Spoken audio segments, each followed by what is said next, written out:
Buhay at magandang araw sa inyong lahat. Ngayon naman tuturuan ko kayo kung paano gumuhit ng isang paper boat.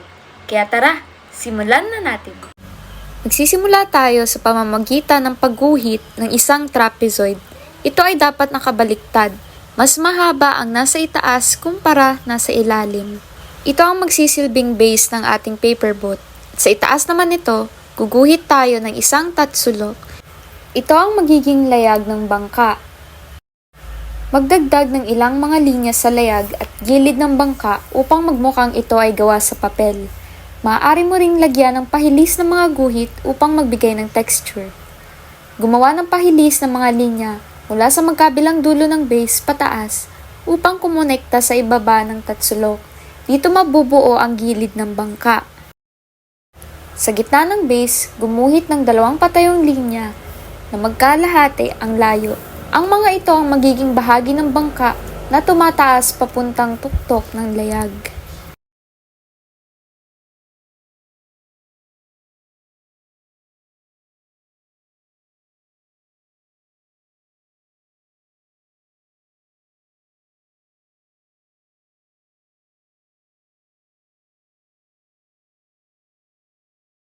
Burahin ang mga sobra-sobrang linya at mga sketch na hindi kailangan para mas malinaw ang imahe ng bangka.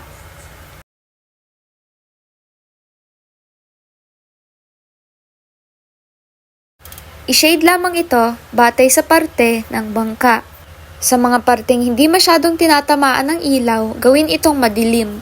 At para naman sa mga parteng tutok sa liwanag, gawin lang itong mahinang pag-shade.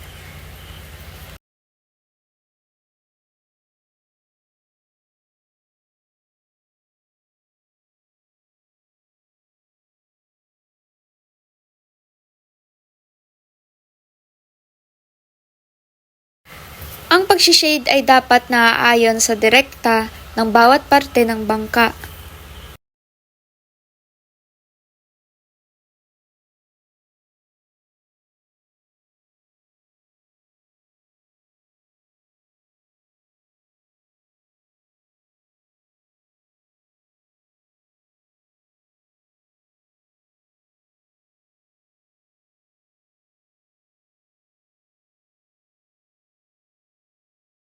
Ito ay optional lamang, pero pwede ka ring magdagdag ng tubig sa ilalim ng bangka gamit ang mga simpleng maliliit na kurbada o guhit para ipakita na ito ay nakalutang.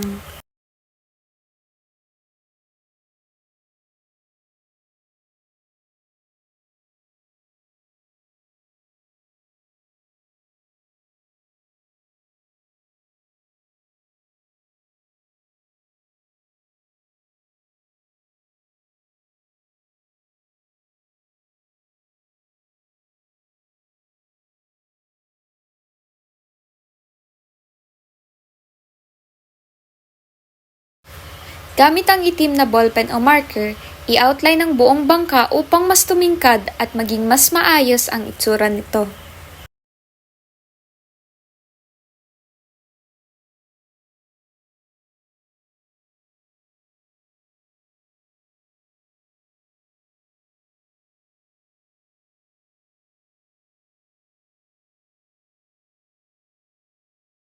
At tapos na!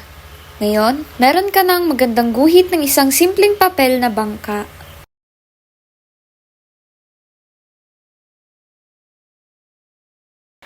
At natapos na ang ating iginuhit na isang paper boat.